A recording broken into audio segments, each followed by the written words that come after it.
Ассаламу алейкум Ларми Нохчи, добро пожаловать на стрим, дорогие друзья. Не забудьте, кто не подписался, подписаться и ставить лайки. Баркал, спасибо всем.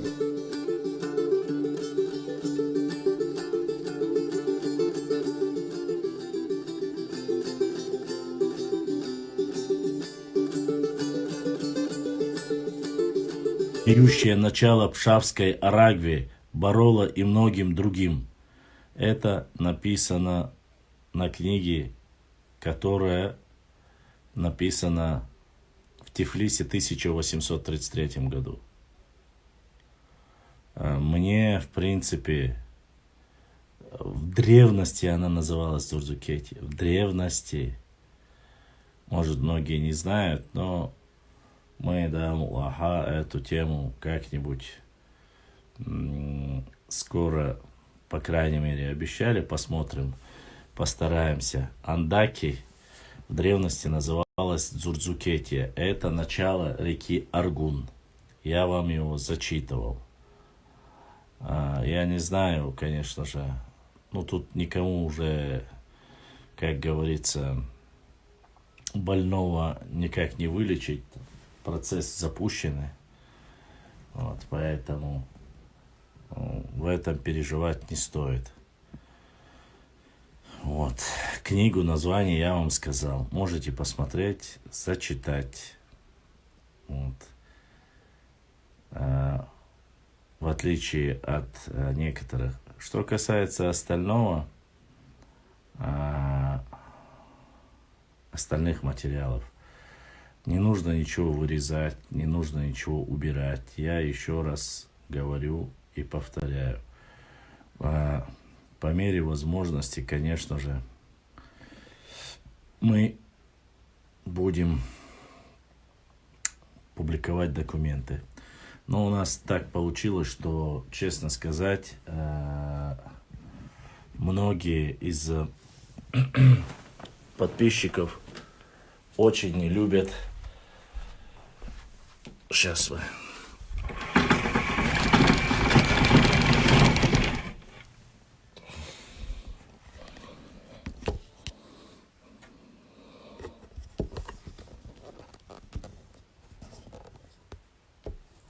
Так. Чертова тренога.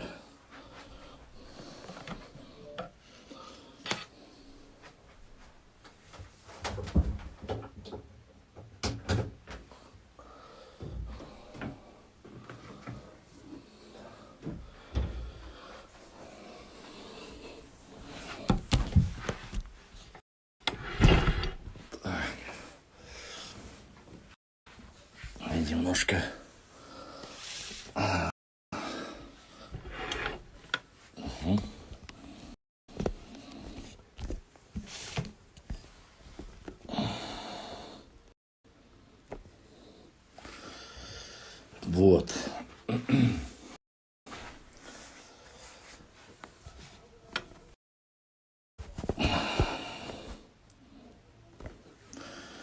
еще раз повторимся. Так.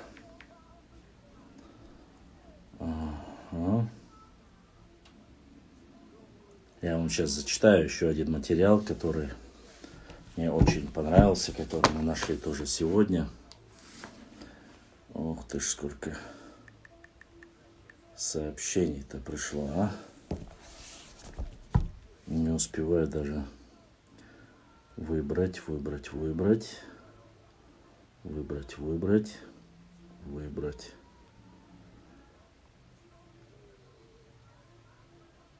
Отправим. Я не знаю, у кого там судороги, мне, честно сказать, даже дела нету до всяких отчепенцев. И мне, честно сказать, немного непонятно. Сегодня человека, где-то 3 или 4 человека спрашивали насчет названия аух, то есть они недовольны и говорят, что нету подтверждения тому, что, оказывается, термин ауховцы или аух, что он новый и в научном обороте не использовался. По этому вопросу я тоже хочу ответить сегодня. Если желающие будут отправить запрос, мы обязательно на него ответим.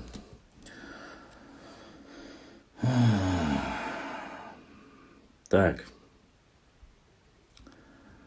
Еще раз. Записки Кавказского отдела Императорского русского географического общества. Книжка 3, изданная под редакцию Вердерского, действительно члена правительства для Кавказского отдела общества. Тифлис. Типография, канцелярия наместника Кавказа. 1833 год. То, что написано. И давайте же посмотрим, что говорится в нем.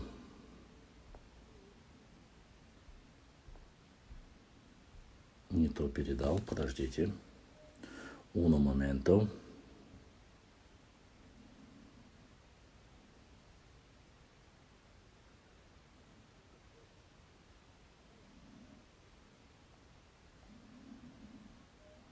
Так, это я передал.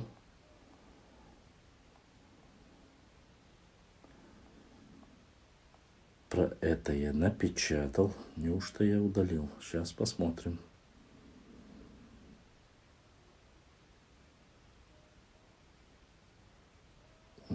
Благо. Все, понял. Они у меня сохранены немножко иначе. Сохранить. Поэтому, валейкум ассалам, Рамза. Поэтому я говорил всегда, что нужна большая память. Я всегда пытаюсь зачистить телефон, чтобы не было проблемы. Ибрahim, у тебя включил ты YouTube?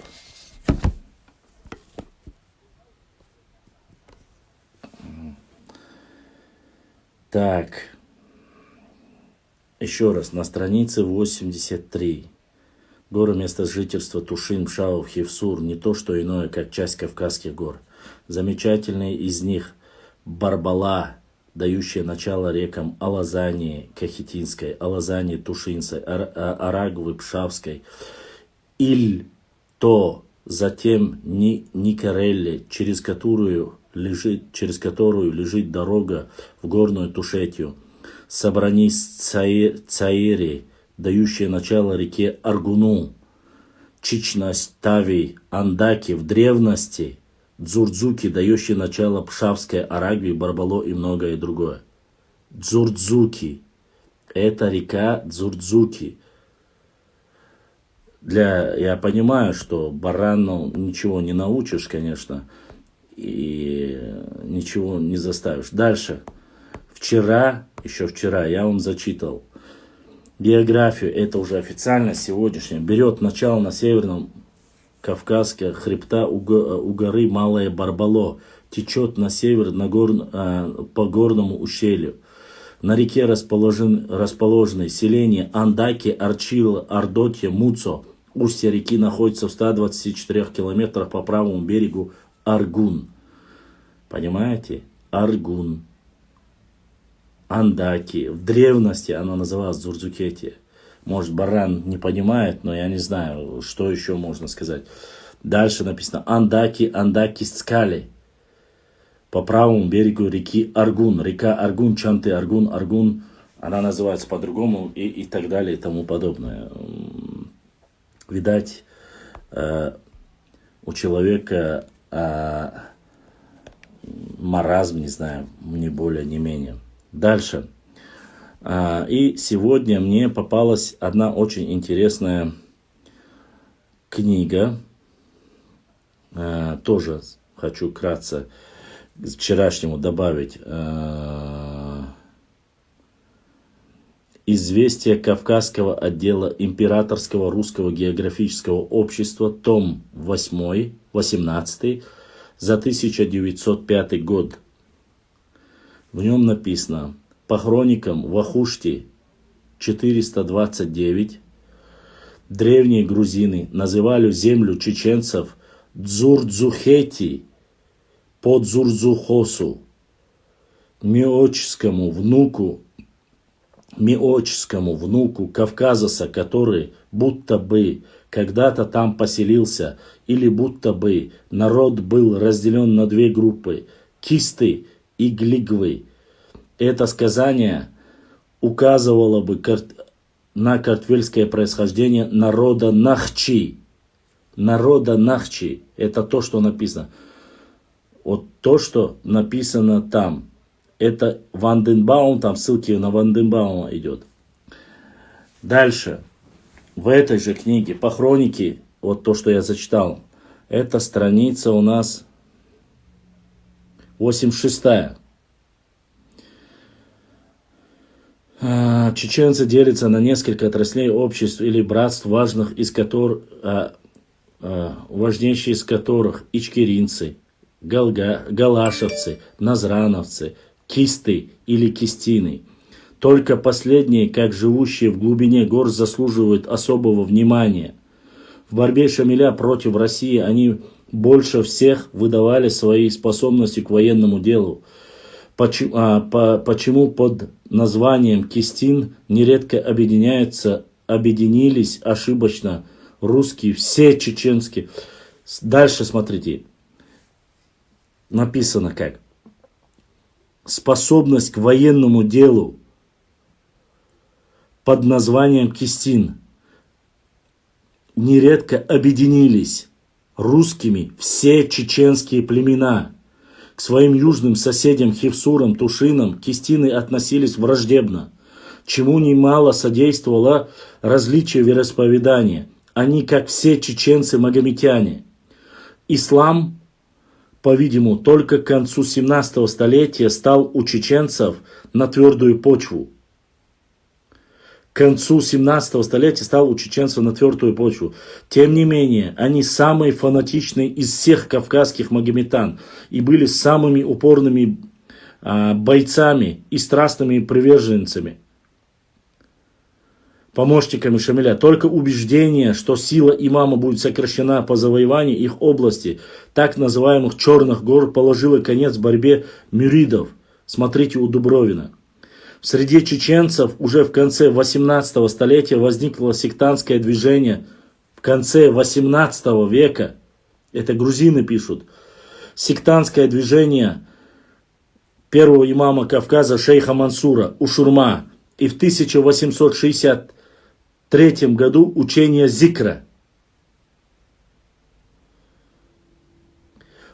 Оба движения были связаны с революционными явлениями, и во время последней русско-турецкой войны в 1878 году чеченцы были в числе первых восставших и распространяли возмущение на другие народы Дагестана. Даже еще только несколько лет тому назад, в 1886 году, возникли волнения в Чечне.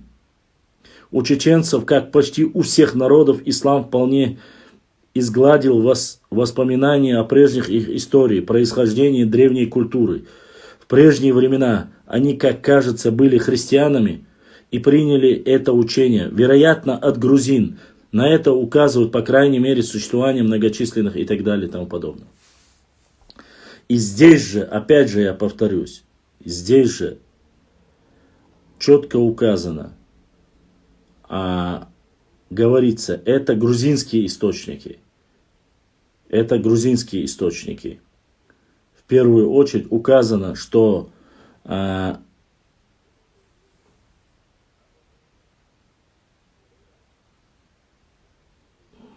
сейчас, минуточку.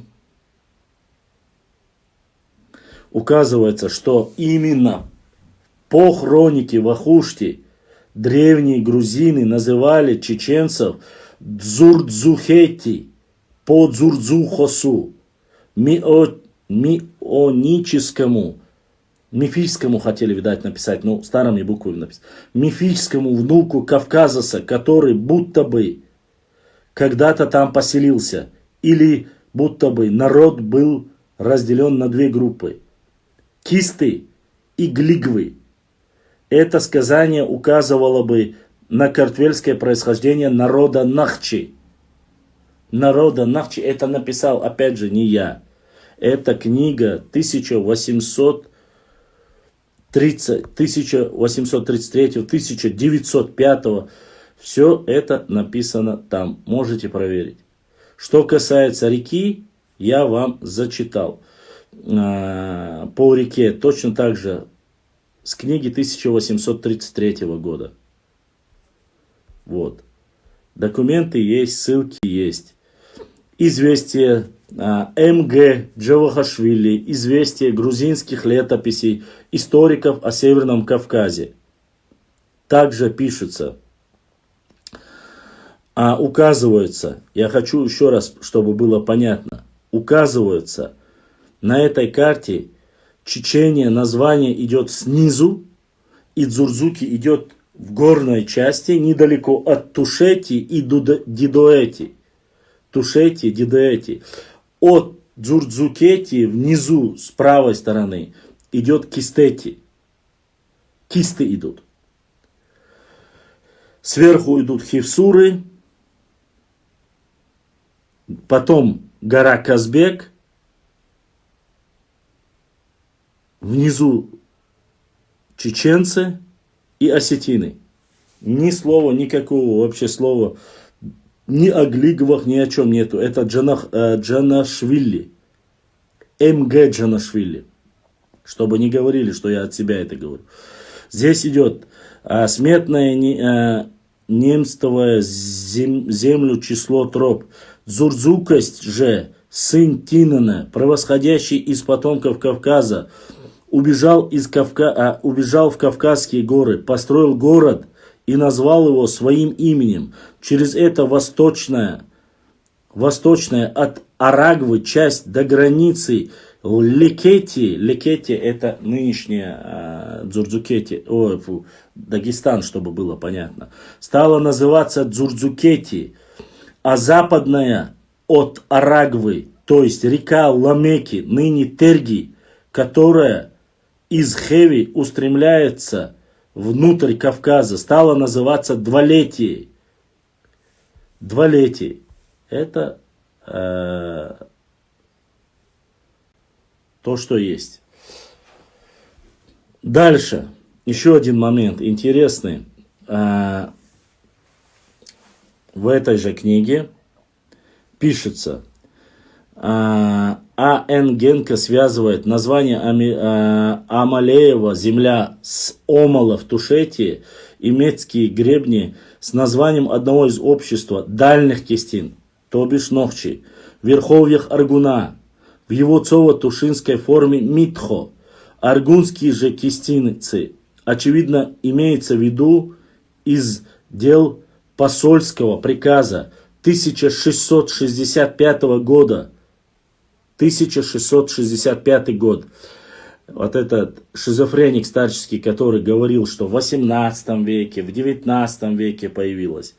Читаем. Посольского приказа 1665 года, рассказывающая о приезде в Москву из Туш от грузинского царевича Николая Давидовича, митрополита Епифания, для сообщения о присяге, данной Тушинами на верность Москве по дороге из Туш до городища Чечен.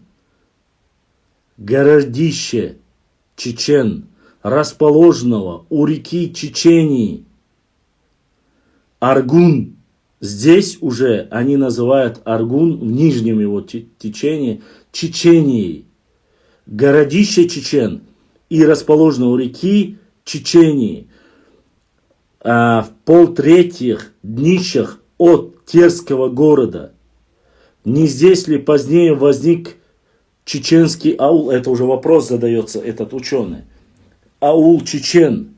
Митрополит проехал 2 кабака горских кистичан.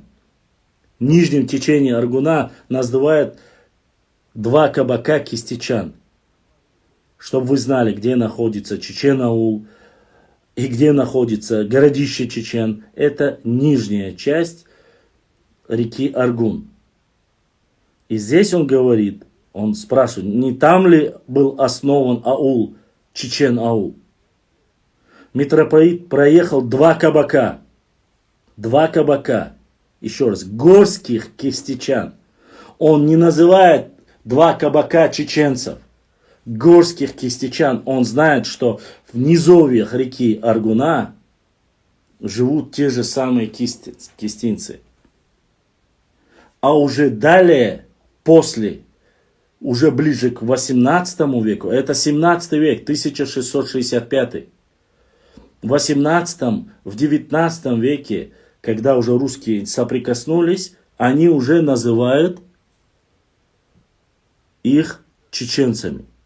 Не знаю, от городища Чечен или от реки Чечении, но называют. Дальше читаем. И от тех, смотрите, 2 кабака горских кистичан, а людей в них 200 человек. И от тех горских людей им проезд нужен, без подарков никого не пропускают, а подарки же емлют большие. И ныне с него митрополита взяли 100 кидяков до 20 дараг. Вот такая вот официальный документ, который есть. То есть, чтобы было понятно, они ехали к московскому царю принять, чтобы... Освободилось. Я в эфире пока, в эфире отвечать не могу. Я в эфире. Пока в эфире, брат.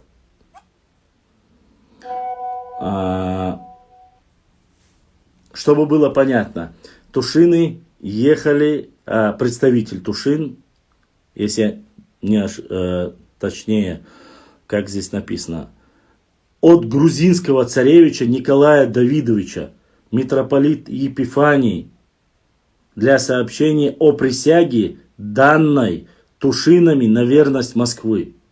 То есть Тушины шли присягать Москве.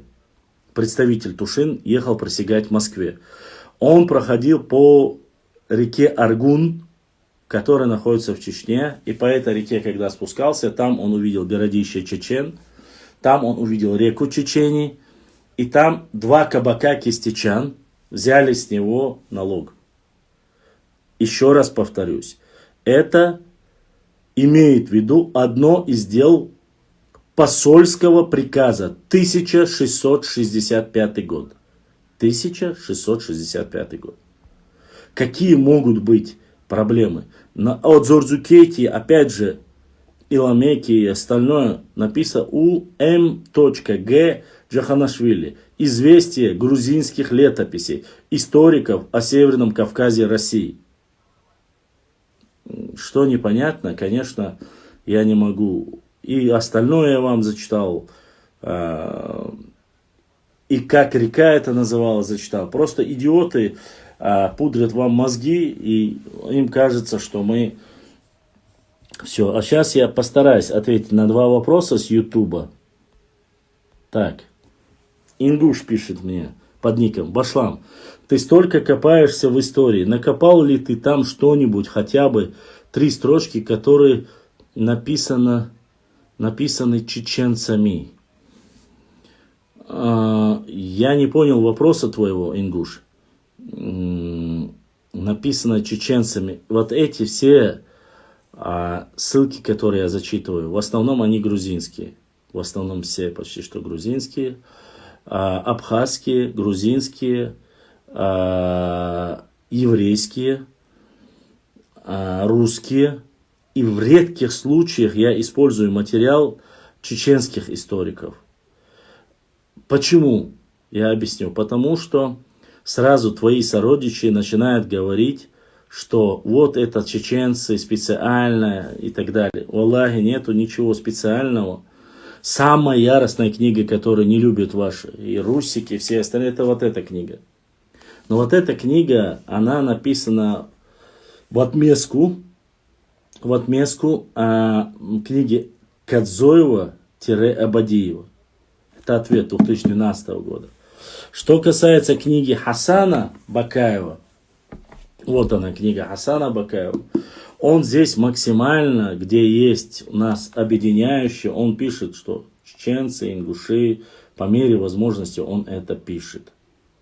Здесь ничего оскорбительного, ни слова нету.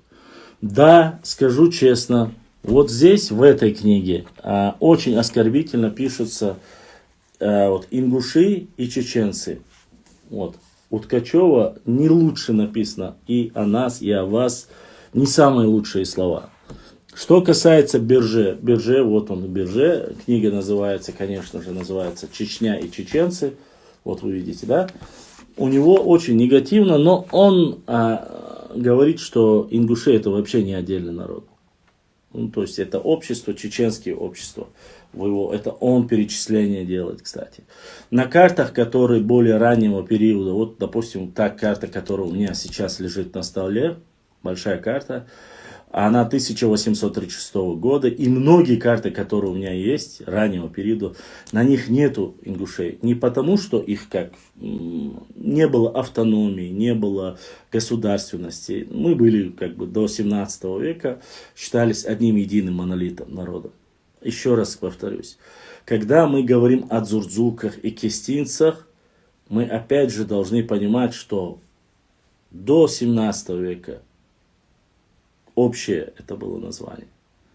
В основном здесь и грузинские источники, они говорят, что дзурдзуки это ближе подходит к чеченцам, а кистинцы были ближние и дальние.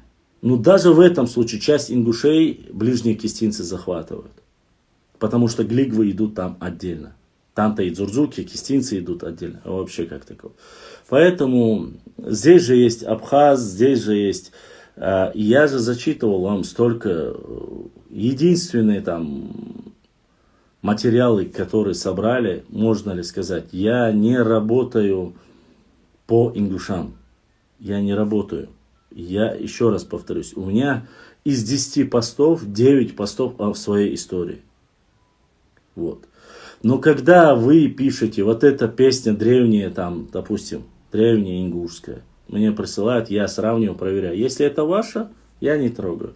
Если это чеченская, я говорю, стоп, это фейк. По картам то же самое. Если это ваша территория, альхамдулилlah, никаких вопросов нету. Это ваша история, меня не касается.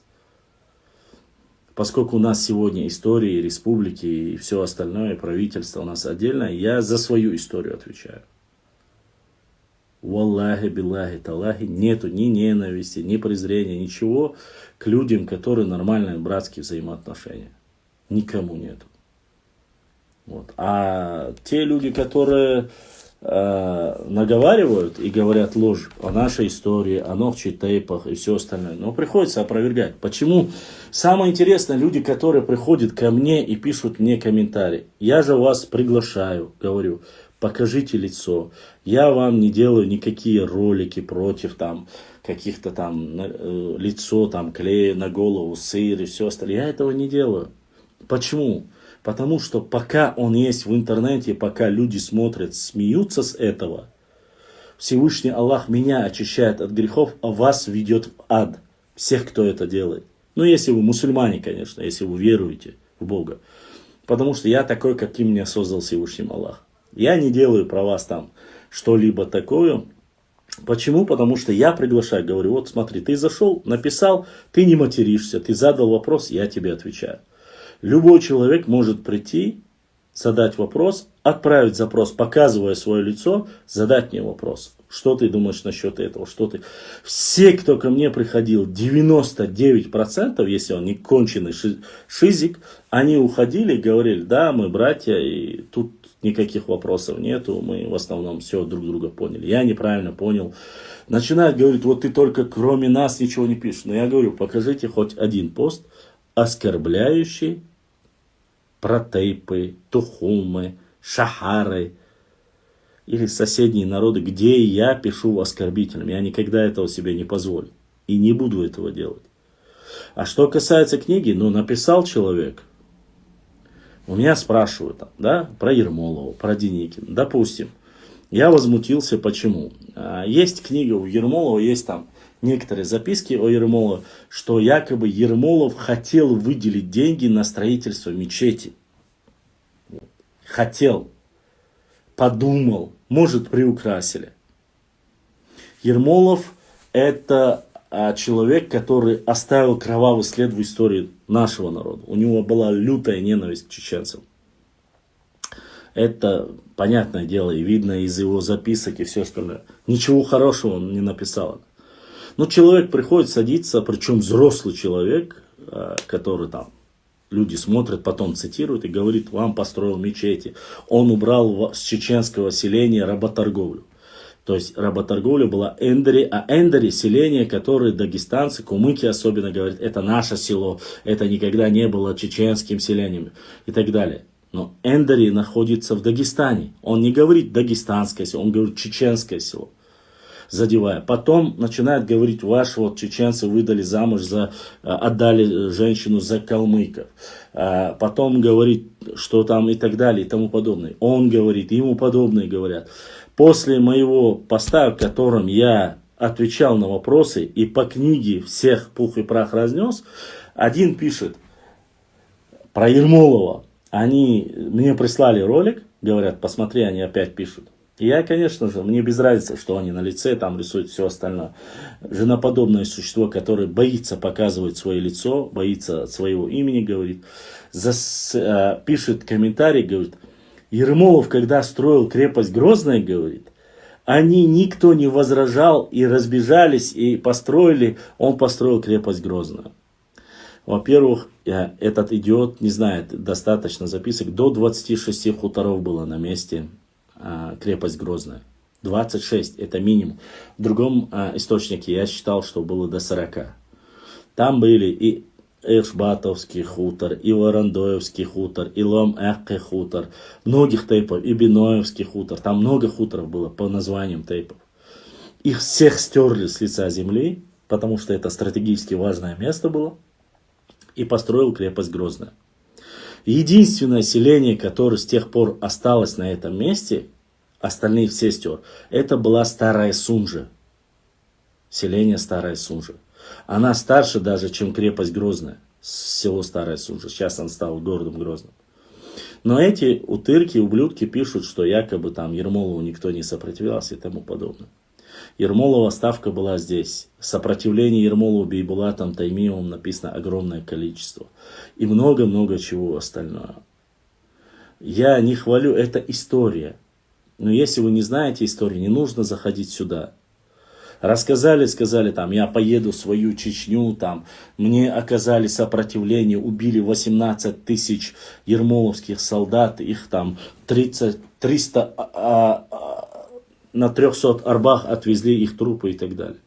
Покажите хоть один документ, где в области Западной Чечни, в то время она до военно-грузинской дороги считалась чеченской. И я зачитал документ, опять же, по формированию крепости Владикавказ. Я не говорил, что там рядом не было селения Заурова, что Владикавказ построен на свои... Я сказал, построена крепость, как в документе сказано, Владикавказ, Назрань, Моздок, Грозная, Кизляр. Эти там внезапно, вот все эти селения, они были построены против чеченского народа, который занимался грабительством и всем остальным. И плюс, когда зачитывал о Владикавказе, там было от набегов чеченцев на Владикавказ. Есть еще документ, когда раненые чеченцы сделали нападение на Владикавказ. Это, кажется, во время Шамиля это было. Когда они шли, раненые возвращались, на них напали, добили. Кто это сделал? Если вы захотите посмотреть, вы, думаю, уже догадываетесь. Напали на раненых тех чеченцев и воинов имама Шамиля и добили. Небольшое количество добили, но другие ушли. Этот документ тоже есть. Эти все документы есть, и это история. И я не занимаюсь оскорблением и не пытаюсь кого-то задеть. Будь то кабардинцы, я же говорил, с кабардинцами была бойня, воевали много. Кабардинских беков убивали, адыгские ныне, правильно говорить, адыгских беков и убивали. Ушли добровольно и приняли шейха Мансура, очень сильно любили, он до конца оставался с ними. Хорошее было и было плохое. В чем проблема? Ни в чем. Это история. Я ингуш, если Бузуртанов или любой говорит неправду, это нужно признать. Я не стану прикрываться, если они свои. Я мусульманин, и правду говорить нужно. Бузуртанов должен привести довод и доказать. Геймс пишет это такое. Так, дальше. Вопросы. Крепости все были сделаны, чтобы обороняться. Еще раз. Уважаемые друзья, подписчики, я не скрываюсь, я не оскорбляю. Много каких разговоров веду, там, это сказал, там, возобновил свою деятельность против Мунядин, ингушей. Да никто ничего не возобновлял. Пришли вопросы, много раз зачитывали.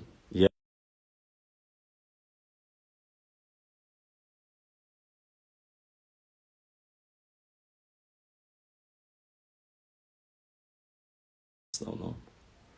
Что раньше верхняя часть Аргуна, которая течет из Грузии, называлась там Дзурзукети, ничего такого нет. Я же вам зачитал, в какой книге вы можете посмотреть, зачитать. Правый приток Аргуна, левый приток Аргуна. Ничего такого нету плохого в этом. Понимаете?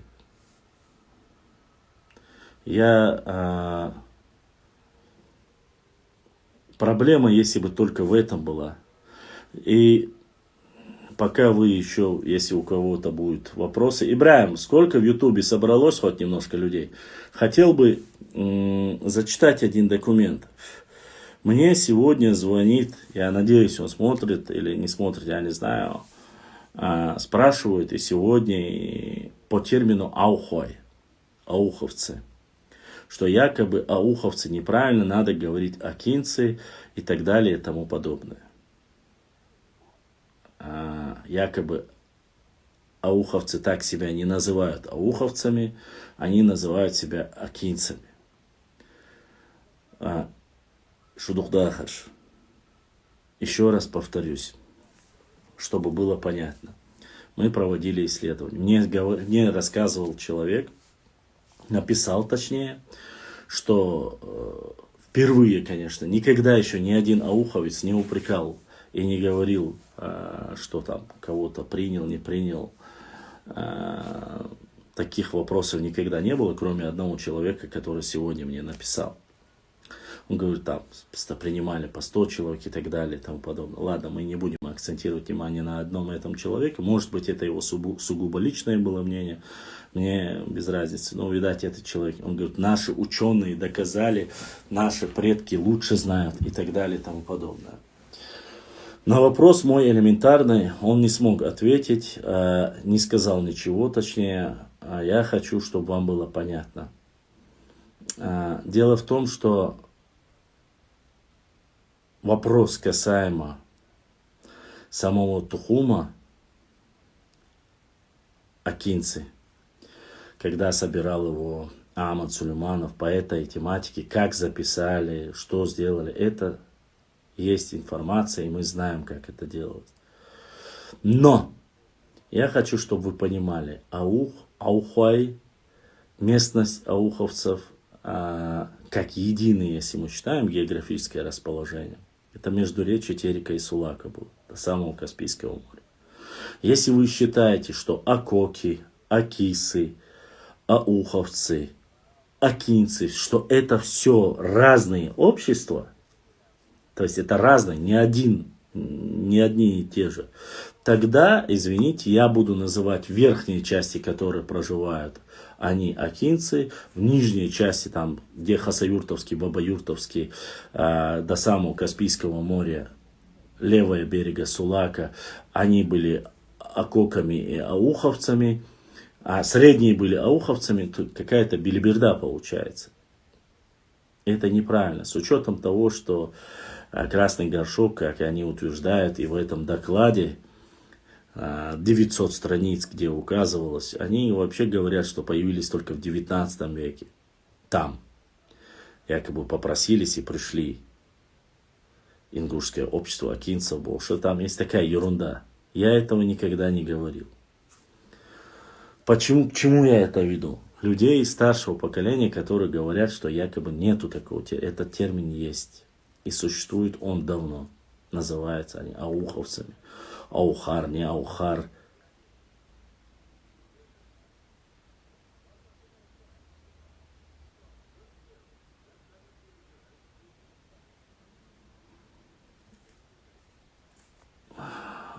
Адам, если я не ошибаюсь, Адам и Ацун, мы об этом говорили. Это наши соседи уже стали там монолитом, как в Брагунах, как в Бамат-Юрте. Дальше они были и в Грозном, и по Сунже вверх были кумыки. Это все благодаря царской политике. Они проживали здесь. И до Гудурмеса многие эти земли были разданы Шамхалом. Ну, потом уже, когда чеченцы начали возвращать, произошла реконкиста, начали потихоньку забирать свои земли, и до 2-3 селений сократилось. Так вот, что касается ауховцев. У меня нет, неправда, никакие кумыки не основывали Гудурмес. Да и Брагуны не основывали они. И Виноградные не основывали они. Если так говорить. Я хочу вам зачитать один документ. Если вдруг вы считаете, что я, опять же, меня упрекают, говорят, ты же не доктор исторических наук, мне не нужно быть доктором, мне не нужно быть профессором, чтобы знать элементарные простые вещи. Давайте я вам зачитаю. Это историческая справка, тоже есть документ, подтверждающий это. 1845 год, ноябрь. Докладная записка ауховского старшины прапорщика Перкуй Альбухантова полчищем Шамиля непокорной ему деревни. В бесправных возмущениях дагестанского народа во время Казимуллы Амзат-бека, должно быть Гамзат-бека, отец мой, Альбухант, старший Ахтам Аухта, Юрт Ауха, был всегда предан русскому правительству. Жители сих двух деревень по совету его признали над собою власть русского правителя. В 1840 году Шамиль с многочисленным скопищем притеснял ауховцев. Не акинцев, а ауховцев. И во всех документах оно точно так же идет. Притеснял всех ауховцев, желая овладеть этими деревнями. Мы, не имея никакой возможности удерживаться против него, поневоле должны были покориться ему. Причем взят был сын мой в аманаты Шамилем. Но в 1841 году, узнав о движении царского отряда в наше общество, отец мой Альбухан первый вызвался восстать против Шамиля со всеми своими ауховцами. И вместе с тем изъявил свою покорность русскому правительству, прося о защите от неприятеля. С этой просьбой отправился мой отец к генералу Головину во Внезапную, а я остался защищать аух, который был окружен со всех сторон неприятелями. По прибытии с отцом моего русского отряда неприятели были разбиты, но мы лишились множества хороших людей и всего достояния. В продолжение 4 месяцев мы защищали Аух с помощью генерал-майора князя Андроникова, который по приказанию начальства был оставлен в Аухе с отрядом.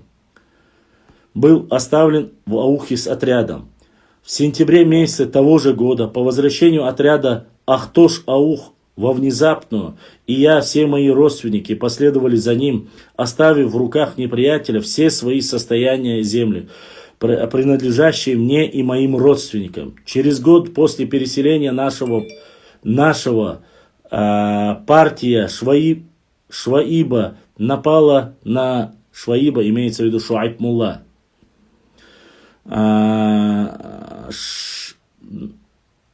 Шваиба напала на деревню Шихуай. При защите этой деревни убили моего отца, разграбили наш дом, угнали последних лошадей и быков, и тем неприятель совершенно довел нас до нищеты. Со временем выхода моего из Ауха я участвовал во всех военных действиях с царскими войсками, но не был ничем вознагражден. В нынешнем же году, служа под личным начальством вашего сиятельства, изволили произвести меня прапорщик, но как обременен большим семейством и не имею почти ничего, посему обращаясь к вашему сиятельству с нижайшей просьбою обратить милостыню ваше внимание, назвать мне чину жалования, чтобы я смог держать себя и семейство мое. Пиркуй Аль-Бухатов, сын Порчухая, а так как он писать не умеет, то за него просьбу подписал Карумов. Фолиант 548, ОП-2, дело 919, Л-406, 409, подлинник. Надеюсь, каких-либо сомнений по поводу Ауха или ауховцев у людей, которые говорят, что их называли не ауховцами или аухой на чеченском языке, является выдумкой или нововведением, что этих людей так не называли или тому подобное, я не знаю. Честно сказать, есть такое мнение, что якобы акинцы это отдельно, а ауховцы это отдельно. Но по исследованиям, которые мы провели еще 2-3 года тому назад, Хасавюртовский район, Ауховский район и близлежащие все чеченцы, ауховцы, они исконно чистоногчие, тайпы и тухумы чеченского народа. На территории пограничной с Чеченской Республики, территории Ауховского, Хасавюртовского района всего, проживающие ауховцы, так как себя называют, всего мы насчитали 49 тайпов. 49 тайпов из чеченского народа.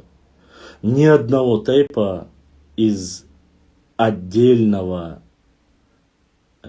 или ингушского народа мы там не видели и не встречали. Все, кто там есть, кого мы спрашивали, где проводили опрос, все они себя называют ногчи чеченцами. Вот. И 49 тейпов. Из этих 49 тейпов 10, или же, чтобы не соврать, 11 тейпов относятся к акинцам. Акинскому лам-экке тейпу. То есть корень оттуда. Ни 30, ни 40, ни 20 тейпов не относятся к акинцам. Из-за этого в основном я знаю, что многие считают, что это так и пишут, но в научном обороте по территории всех, кто проживает там, будь он акинец, синтароец, шоно или кто бы он ни был, они все называются ауховцами. Аухой. Аухой муак. Селение, открыл кто первые села, сделали это акинцы, никто не спорит. Это, может, первые открыли акинцы, может быть, открыли мелхистинцы, может, открыли уарстхуай. Мне без разницы, кто это открыл. Но от себя ничего не делаю. 49-46 тейпов, из них 10-11 тейпов, такие как Зогуэ, там, и Абхарчхуа, Борчхуа, и остальные, они являются акинскими, то есть они корни из Чечни, горной Чечни, Ислам Эхкы. Вот. Когда фиксировал их Ахмад Сулейманов как Тухум Эхкы, чтобы было понятно, Зандкуай, которые проживают в Аухе, они не пришли позже, допустим, тех же Эхкы, или Ширди, или Шуануай, чтобы было понятно. Они все время вместе со своими братьями, и Эхкой, и Шуаной, и все с Бейной, там, кто бы там ни проживал, они жили вместе. Это единая семья, и никто это не оспаривает. Но не надо говорить, мне не нужно быть профессором, чтобы это знать. Я разговаривал с учеными. Да, есть там небольшая болезнь у некоторых людей, которая называется вайнахизм. Такое дело есть. И некоторые люди, которые хотят себя якобы назвать, по крайней мере, пропагандируют, что там живет отдельно. Особенно это делают Сюли, где, когда пытаются записать как народность акинцы. Нельзя этого допускать. Это не я делаю. Это делают Сюли, и вы им потакаете. Это я говорю моим братьям, ауховцам, которые проживают. По мне, ауховец это синоним акинец. Или акинец это синоним ауховец. Но из 40, даже из 40, пускай не будет 46 или 49 тейпов, даже если из 40 там 10 тейпов, которые относятся к Лам Эхкой, это не делает все равно всех их акинцами. Они не могут быть все акинцами.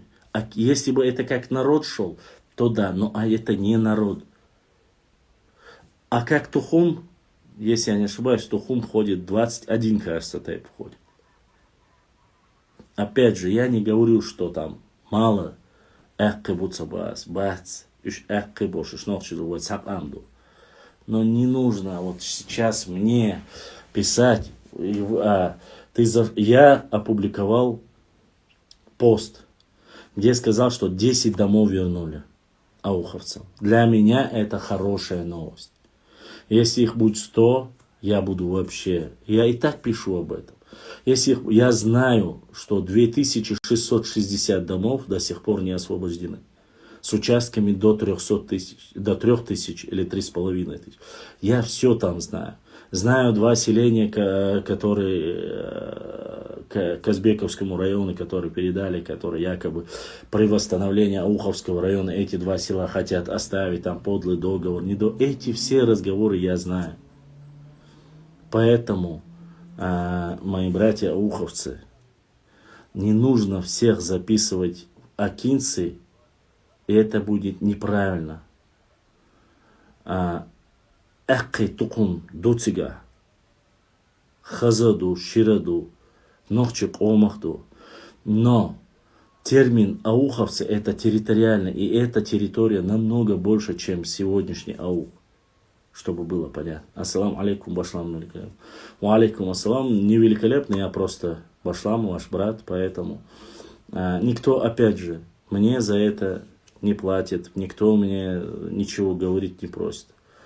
Бувейсар Сайтиев является, он называет себя, допустим, ауховцем, но Бувейсар Сайтиев, некоторые говорили, что он Эхкы. Но Бувейсар Сайтиев не Эхкы, Бувейсар Сайтиев из тейпа Цуантро. Цуантро это Нохчмахху. И если сегодня там живут Шуануай, Бенуай, Цуантруай, Гендригнуай, Гунуай и Эшбатой, и если они все Нохчмаххуай, мы же не называем эту область там Нохчмаххуевской областью. Нет, не называем. Если там проживают другие, допустим, жили бы там все Мелхи, мы не называли бы его Мелхистинское. Но поскольку во время, когда фиксировали, Ахмад Сулейманов в основном зафиксировал эту местность как Тухум, Акинский, этой местности прозывают Акинский Тухум, так говорят, верно. Но они не все Эхкы, и это неправильно. неправильно и с точки зрения истории. Я не знаю, какие у вас там... Я знаю, опять же, я знаю, кто это толкает, я знаю вашего преподавателя, я знаю, что она пишет и так далее. Бил Туайбу, Бей Труайбу, Уай Гил Нуайбу, Уай Сун Тукха, Асбах 46-49 тайпов. Это немалое количество. Это немалое количество. Шабеш дейлх аятан, цен нохчи буш, Уай Комах буш. Это не повод, чтобы там говорить, что я не противник.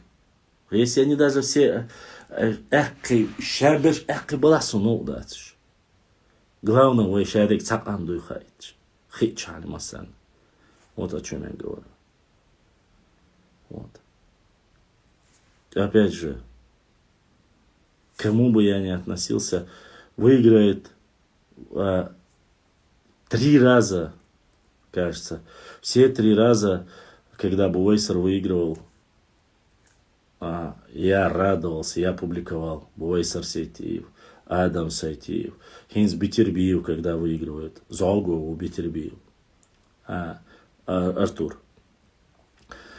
Я знаю еще с тех пор, когда не был олимпийским чемпионом, таким крутым, с тех пор еще знаю тех людей, с кем он начинал и все остальное. Я горжусь, потому что это представитель моего народа. Но не надо делать так. Ты не знаешь, мы сами разберемся, те люди, которые приняли беженцев и так далее и тому подобное. Мадите хумш. Матарло цацбочарах. Еще раз я вам говорю. Алибек Хаджи Зандакский, Эльбек Хадж никогда не говорил «мы войнахи». Никогда не говорил. Загу относится к лом эхкой. Не надо говорить того, что не было. Этот человек погиб в Газавате.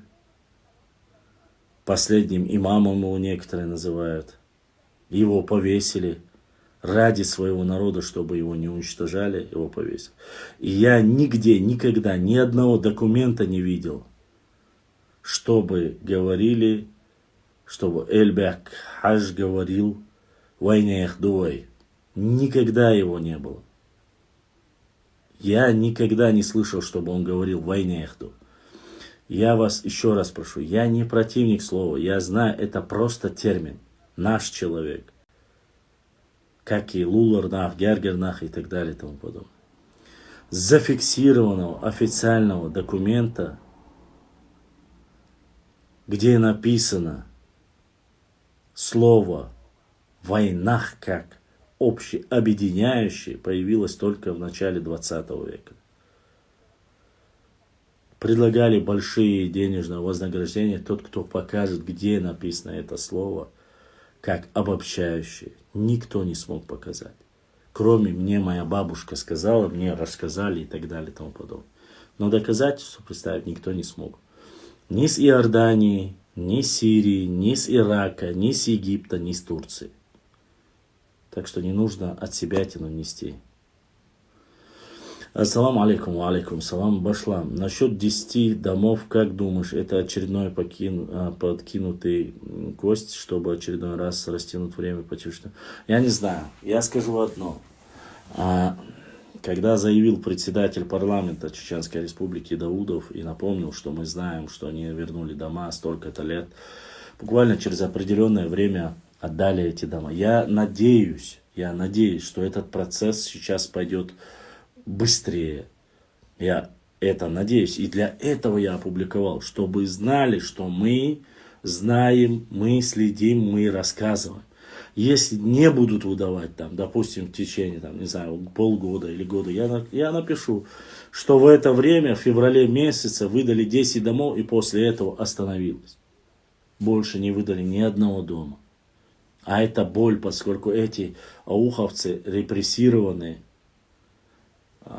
закон принят о реабилитации, дома не возвращаются, построены микрорайоны, ждут каких-то, может, и все остальное.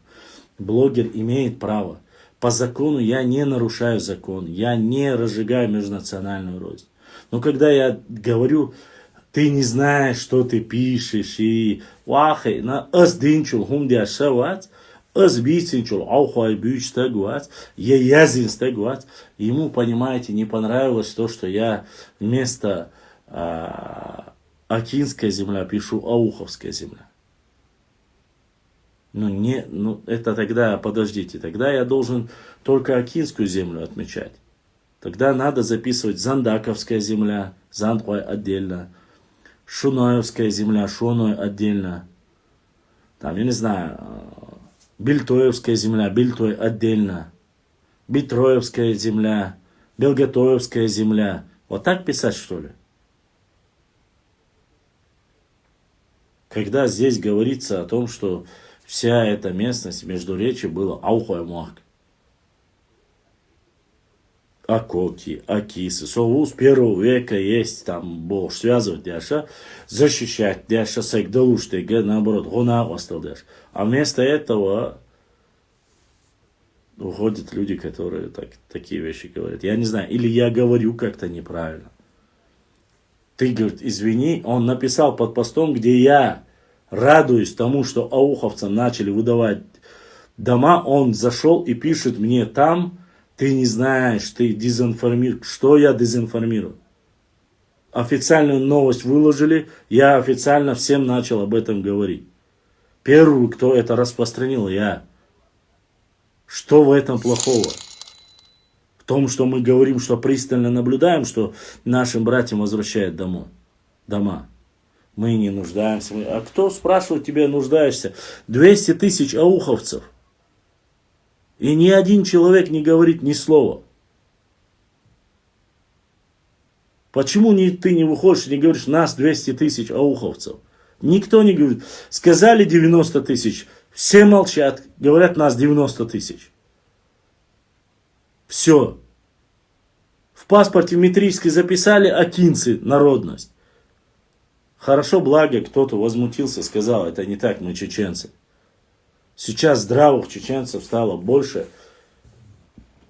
И они знают, что мы один единый народ. Вот такая вот ситуация. Я разве хоть одному ауховцу, чтобы хоть волос с головы не упал, все хочу, чтобы у вас было хорошо. Мне разве нужно от этого что-нибудь? Нет. Мне единство нашего народа нужно. Где бы они ни проживали. Вот и все. А мне присылать там, ты не знаешь, ты это не... Я знаю. Про места, про остальное все тоже знаю. И сегодня я так чувствую единственный донат, который прислала сестра Таиса. Таис, да, дух Яхвел, ты у нас единственный, кто донейшн отправил, так что ты сегодня вообще капитальный красавчик, который поддерживает наш эфир. Там была такая тема, якобы, что возможно... Нет, я думаю, это Аухай. Возможно, от этого. Возможно, от того, что там они были охотниками. Их уже называли и акоками тоже, и акисами называли, и акинцами называли. Их разные называли. Но сама область это Аухуа, возможно, от Ау, потому что был выход к Каспийскому морю, потому что это одни из самых лучших мест, когда поселились туда первые тайпы. Там же не только, там и Дышни, там и Гунуай, там и Гендергнуай, Шуануай, Ширди, Цуантруай. Особенно много. Да, конечно, можно задавать вопрос. Для этого мы и делаем стрим и прямой эфир, чтобы вы могли задавать вопросы. Запросы и видео отправить, поэтому никаких проблем нет. Опять же, там же не только они, там и Остхоевские тейпы есть. Там есть и Вякпи, и так далее, и тому подобное. Много разных тейпов. Там и Чеберлоевские тейпы есть. проживают. И Садва есть, которые проживают в Аухе. Я же еще раз говорю, понятие Ауха, это раньше было намного больше селений. Сегодня я не знаю, сколько их осталось. Раньше их было намного больше. Баба-Юртовский, Хаса-Юртовский, Кизель-Юртовский. Вот этих селениях везде были. Уалейкум ассалам. Поэтому не нужно говорить. Башлам, я с Ауха и Нохчо, и не знаю, откуда уберутся эти больные. Валла, Исханов, я как могу... Беслан, эхке Нохчо Чуабу, Мохка Нохчо Чуабу, это все здесь так, у Башлама все волосы выпали, пытаясь объяснить на них. Эхке инзридух бу Нохчо Чуа. 70% они проживают Нохчо Чуа, если не 80%. Все эхке проживают Нохчо Чуа. 10% проживают в Ингушетии, может 10 или 15 проживает в Аухе. Все остальные, все эхкой живут у себя в Нохчо Чуа. По всей территории. И в Панкисе живут эхкой. Буазайл, запрос, чтобы я принял, должен ко мне прийти. Он не доходит у тебя. Поэтому проживают везде. Масанова. Ну, люди заходят, я говорю, я обрадовался тому, что начали выдавать дома. Ты не знаешь, что ему не надо, ни профессор, ни историк. Я ему говорю, Хауна эфири воли, расскажи мне. Он говорит, что Алибек Хаджи сказал там, сказал войне хуняды. Какой, где сказал? Наши ученые, Бахцо, где эти ученые? Где ученые? Где ауховские ученые, которые доктора или профессора? Нет у меня этой карты. Пубг. Поэтому мне непонятны, конечно, некоторые вещи, но да ладно. Из-за правильно будут говорить ауховцы или же акинцы. Правильно это или правильно то. Не знаю. Но я вам зачитал официальный документ, где еще буквально, еще во времена имама Шамиля, везде эта местность называется Аух, а проживающие там называются ауховцы. Все без исключения. Да, вот этот рапорт, который поручик написал, может быть он не эхкой, или может и кто... Но я так понял, что он эхкой. По фамилии видно, что он Пхарчхову Бахцури. А если он Пхарчхо и называет себя ауховцем во времена имама Шамиля, извините, что еще можно будет?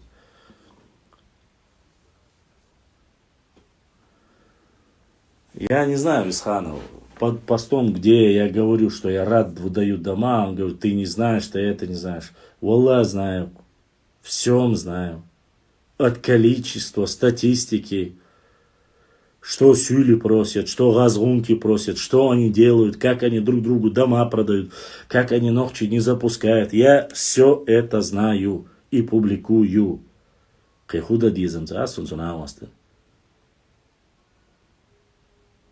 Знаю почему, потому что я переживаю за часть своего народа.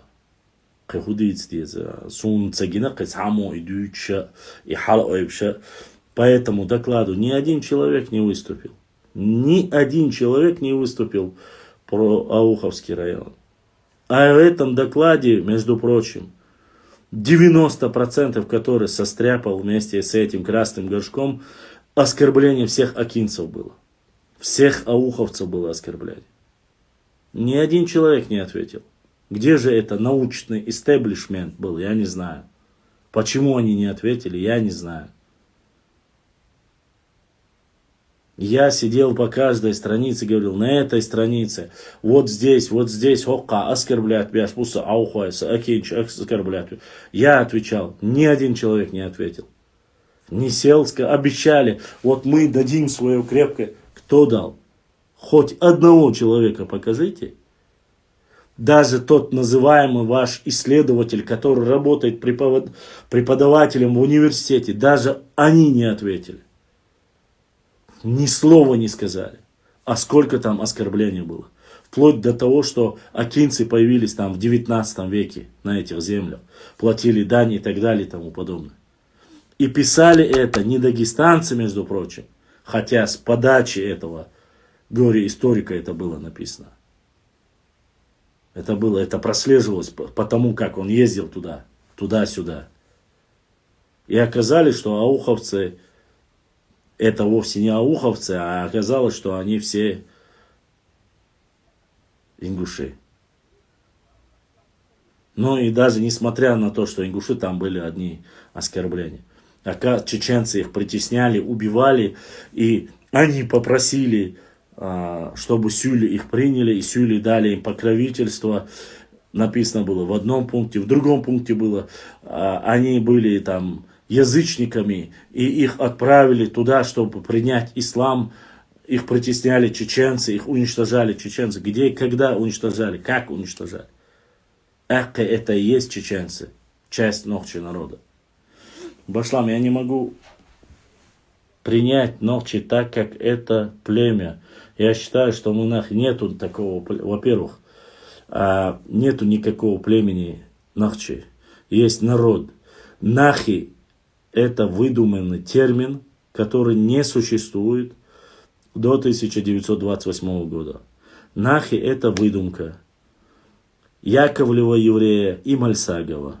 Но мне интересно и слово Нахчи, почему о Нахчи поздно начали говорить, лишь недавно, и спасибо, что ответил. Во-первых, я только что вам зачитал документы 1833 года, грузинские документы. Грузины там говорят, что они называют себя Нахчи. Это 19 век, первая половина 19 века. О народе Нахчи или области Нахчта говорится в документах грузинских 14 века, 1310 год. О Нахчиматьянах говорится в книге «География 7 века армянской», 7 веке. В книге Гумбы о нахчийцах говорится 63 раза, а нахи слово он употребляет 3 раза. Потому что я-то понимаю, почему у Гумбы это так, почему я понимаю. Потому что боятся и ненавидят слово Нахчи. Нахчи. Не хотят. Нету общества под названием Нахчи. Нету такого общества. Есть этнос под названием Нахчи. Нету тейпа под названием Нахчи. Это не тейп, не тухум, не шахар. Нахчи это народ. Народ Ноя. Потомки Ноя. Потомки Кавказа. Потомки дзурцуков. Потомки кистинцев. Вот кто такие Нахчи. А Нахи это выдуманное. К Нахи добавили слово «вай», Нахи сделали из этого все, что угодно, но главное, чтобы не было слова Нахчи. Они ненавидят как слово Нахчи, они ненавидят слово чеченцы. Поэтому, поскольку они никогда не станут и рядом, те люди, которые говорят, никогда не будет мужества, которое есть у нахчийцев, у чеченцев, они чачани, они нахчи, матяни и так далее. Вот эти слова говорят трусы и очкошники. Потому что они никогда в жизни не станут и рядом с этим народом. Никогда в жизни. Они проживут хоть 1000 лет. Почему? Потому что они трусы, балаболы и пантагоны. Я не оскорбляю ни один народ. Как бы их ни называли. Никогда. Я знаю, что был один из нас, который, да, Герштоц, у него сейчас нету, но он был больным человеком. Вот. Он называл, но его уже нету. Не будем уже об этом. Больше никто не называл. Нехчи, дуй, гар, дуй, вэш, дуй, бошел, болтать яшел. Они всю жизнь боялись, завидовали этим нахчи, этим же чеченцам. зависть, комплексы неполноценности, трусости.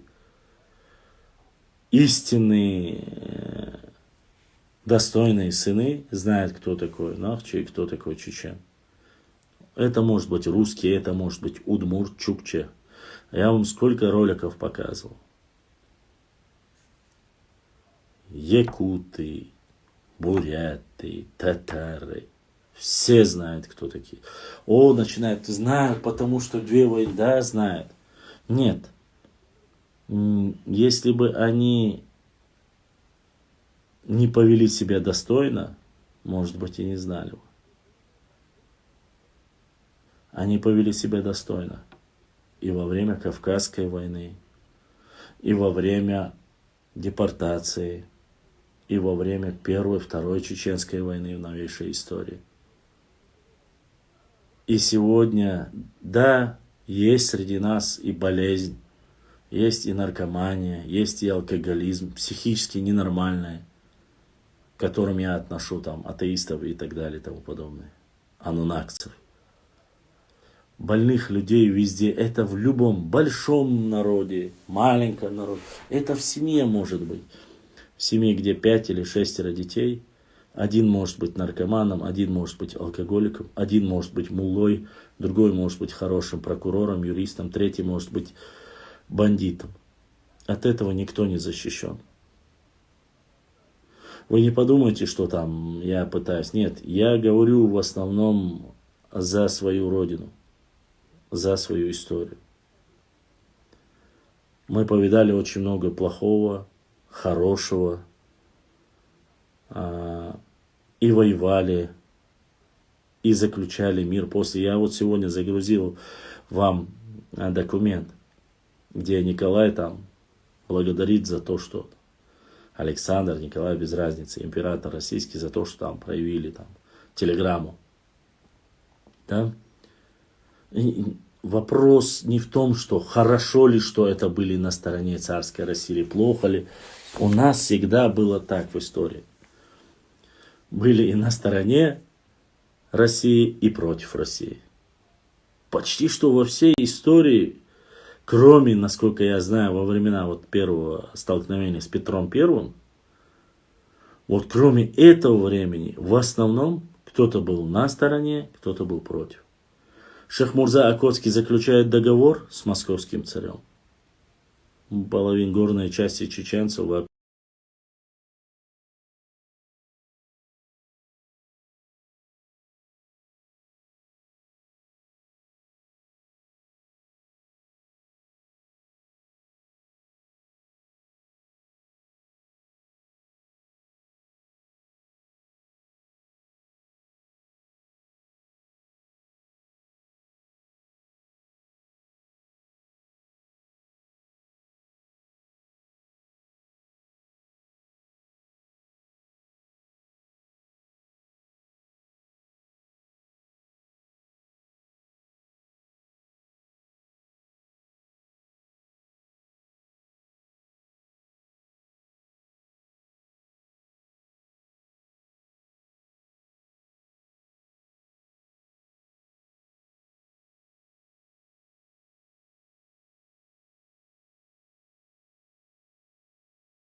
Но это не повод, чтобы я ненавидел этого человека. Нет такого повода. Тем более, если он мусульманин, и тем более, если он мой брат. Вот. Каждый, опять же, я говорю, каждый относится по-разному к каждой вещи. Может быть хорошо, может быть плохо. Берже, с одной стороны, хорошо пишет, а потом начинает хаять, маять, обливать нас. Вахушти Багратиони вроде бы хорошо написал. Вот сейчас я вам зачитывал Вахушти Багратиони, который говорит, что дзурдзуки это чеченцы. А с другой стороны, там, на карте, по словам Вахушти Багратиони, который сделал, и все ссылаются, говорят, вот посмотрите, где чечены внизу, от Дзурдзуки далеко, это не один народ. Но это дебил, говорит, просто реально дебил. Умственно отсталый человек, говорит. Вахушти Багратиона хорошо говорит, там, с одной стороны, а буквально через столбец он пишет, что наши женщины были там, допустим, до замужества они были целомудренны, а после замужества прямо гуляли с грузинскими там офицерами или царями и всеми остальными князьями. Одно хорошее, другое плохое. Одно хорошее, другое. Это почти у всех так же. И тут я не вижу ничего в этом проблематичного. Вот. Башлам, а правда, что в мире 1 миллион... Нет, неправда. Я даже зачитывать дальше не буду, это неправда. Поэтому, надеюсь, мы с вами поговорили. На сегодня, вы уж меня простите, друзья, честно сказать, сегодня у меня была небольшая задержка и работа. Думал, зайду, скажу, поговорю. Знаю, что зашел позже. Все так сложно. Нет, ничего не сложно. Все настолько просто. Я не знаю, что делать. Твои источники тоже внушают доверие. Мои источники. Я тебе говорю то, что есть. У тебя не может быть никакого источника, который противоречит моим источникам. Если есть, предоставь мне. Но боюсь поверить, вдруг как ингуши меня обманывают, и чеченцы вот такие мысли, надеюсь, вы меня... Я не знаю, что там тебе, кто там, ингуши тебе что говорят. Хоть одного найди человека, который докажет мне обратное. Хоть одного. За эти 4 года ни один не смог не прийти, ничего не доказать. Сели болтуны, не показывая лицо. Я не видел надпись, где написано «Нахчи у грузин». Другой болтун, который не имеет 3 класса образования, сидит и говорит: ну, там один грузин ошибся, остальные подхватили 200 человек. В 18 веке в честь человека сделали университет. Один из умнейших людей, лучших людей Грузии, профессор, написал, сказал, что это так, а этот человек, который от горшка от варежка, извините за выражение, не знаю, ни бей, ни мей, сидит там, да, и говорит, говорит, что ошибся он и все остальные ученые, которые ссылались на него. Единственное доказательство, которое есть, отрицающее Волкову, допустим, по высказыванию географии 7. Якобы Волкова говорит, что географии 7 века повзаимствовали в более позднее время название Нахчи у грузин. Но у армян они называются Нахчиматьяни, а не Нахчи. Нахчиматьяни и Нахчиматьянка. И нету никакого опровержения доказательства у Волковой. В советское время не признавалось о том, что хуриты, урартийцы тоже являются нашими, мы являемся их потомками, мы близко родственны. Они не хотели. Как можно признать народ, один из народов царств или СССР, или там, который будет старше, чем все остальные вместе взятые? Это неприятно. Это неправильно. Тем более, когда вы их уничтожаете, депортируете и так далее и тому подобное. Называете их врагами Отечества, врагами Родины. Наверное, поэтому. Но ни одного официального документа об опровержении не нашлось. Нет. Я тебе ничего, Мужухоева, доказывать не собираюсь.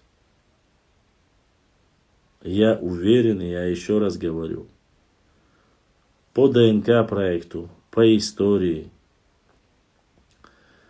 по архитектуре, археологии, культуре, Уарствай – это часть Нохчи народа, чеченского народа. Все.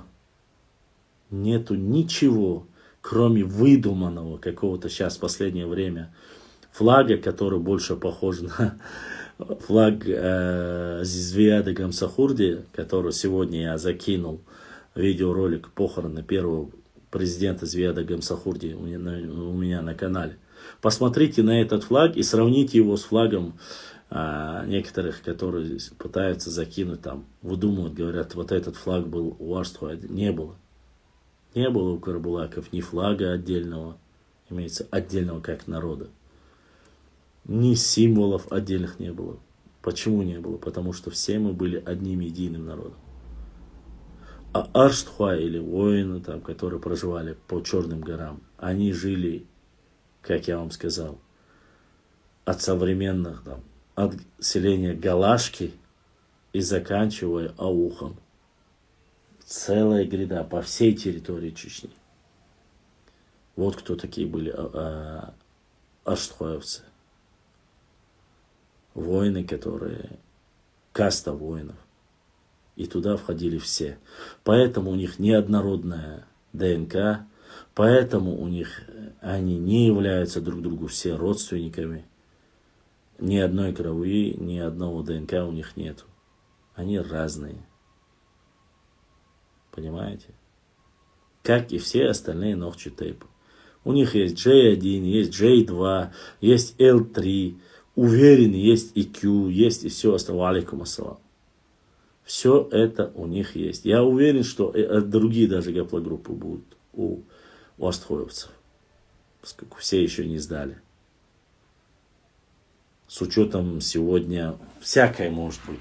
Сегодня вроде бы так называемые двоюродные братья сдают, и у одного одно ДНК, как мне недавно сообщил один, а у другого другое ДНК. А как так получилось? Семья молчит.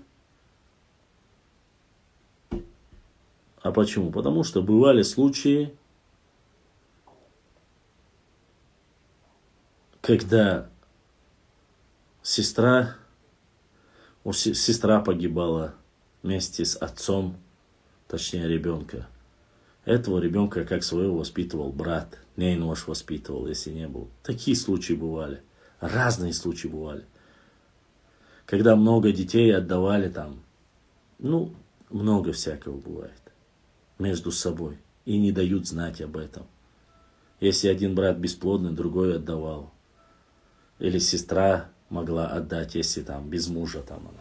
И так далее, там подобное. Воспитывал 2, 3, 4 детей. Задавай вопрос, спрашивайте, пока я не отключился. У нас есть 9 минут, у меня больше возможностей нету на сегодня. Завтра, да, своевременно проведем. И обязательно завтра тоже. Если бы не Таиса, сегодня вообще бы, наверное, не смогли бы. Таиса единственный, кто сегодня поддержал наш эфир. Но это все обиделись, наверное, из-за того, что я поздно зашел, поэтому. Задавай быстрее вопрос. Хамаев Тахир. Без разницы. Любой человек, который может зайти и задать вопрос, пожалуйста. Главное, чтобы не матерились. Это самое главное. Никто никого не оскорблял.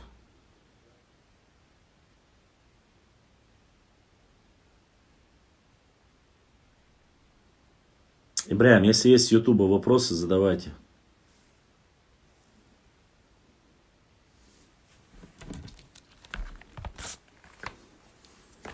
Книги я вам зачитывал, я вам говорил, рассказывал об этом.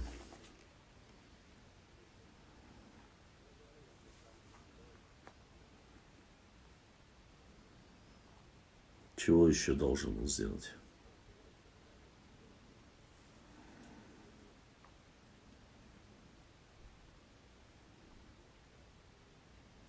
Ну, допустим, смотрите. Я тоже, пока человек задает вопрос, сестра Рамия пишет мне. Надо жить дружно и помогать друг другу, а земля и история Аллах не будет рассматривать вообще только добрые дела. Зачем мне это писать? Я, честно сказать, без понятия. Я никому ничего не делал, ничего не говорил.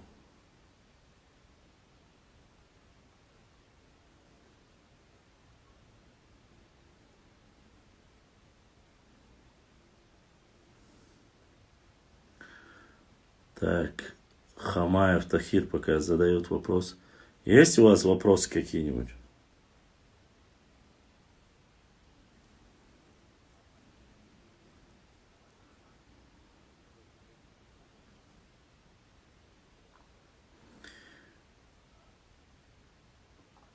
Некайгары.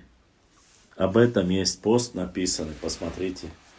Это те, которые могут делиться. Некайгарши, это пофамильное деление. То есть, объясню тебе. У меня, допустим, есть вот с одной фамилией мы поделились на несколько. Допустим, я Чимаев,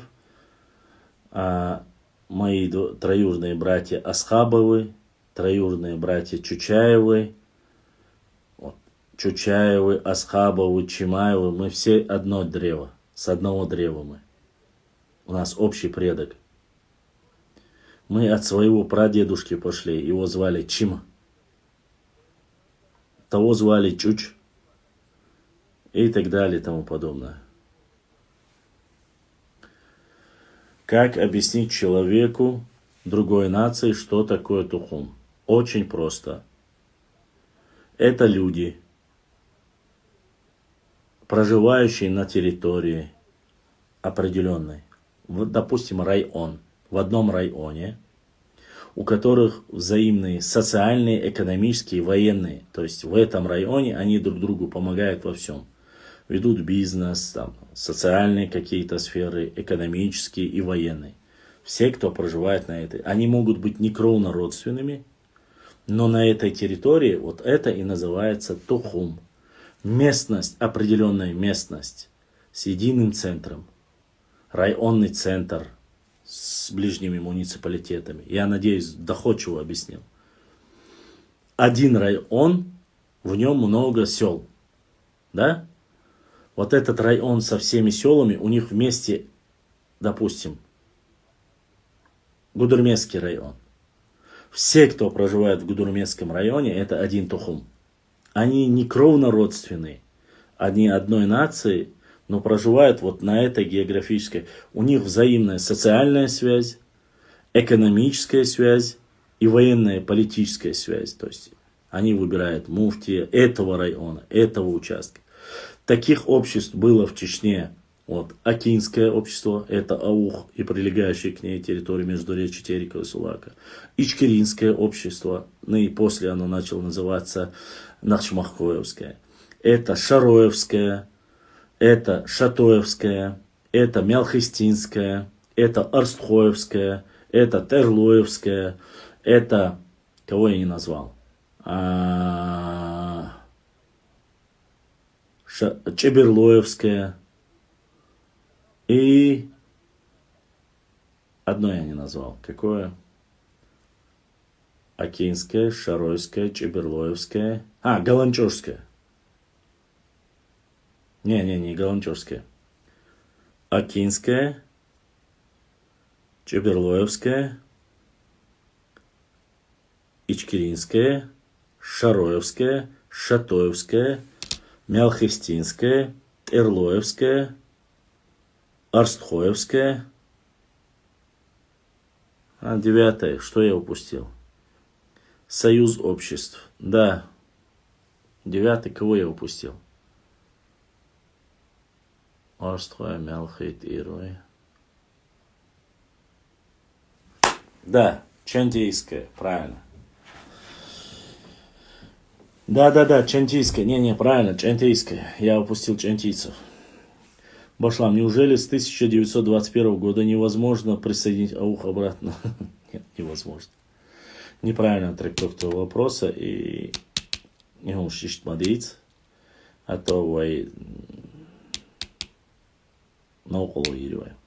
Ну что, огромное спасибо всем моим подписчикам. Ждите завтра наш эфир. Напоминайте мне. Обязательно подготовьте свои вопросы. Огромное спасибо и благодарность большая моей сестренке Таисе за поддержку.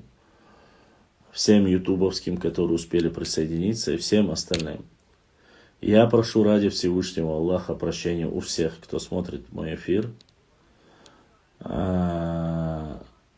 Если я каким-то образом обидел вас, задел вас, у меня нету ненависти никому вообще, как таковой.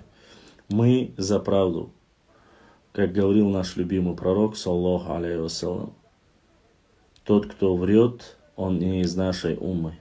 Я надеюсь, что это достоверный хадис. И мы стремимся, чтобы говорили правду. И если кто-то больше остальных врет и клевещет, это проблема не моя, потому что я отвечаю этим людям. Это проблема того общества, кто это делает. Не лгите, не обманывайте. Не заставляйте наших детей в дальнейшем, не подводите их к тому, чтобы они могли пролить кровь. Если прольется кровь, то это будет на вашей совести. Я лишь пытаюсь научным образом документально показать вам исторически своими исследованиями, работами, что бы я ни делал, без разницы, как было на самом деле. Истина у Всевышнего Аллаха. Я могу вам показывать то, что я знаю. Если у вас есть контраргументы, приходите и доказывайте. Всем удачи, до завтрашнего дня. Я на связи. Ассаламу алейкум ва рахматуллахи ва баракатуху. Адиквен Марш Айл.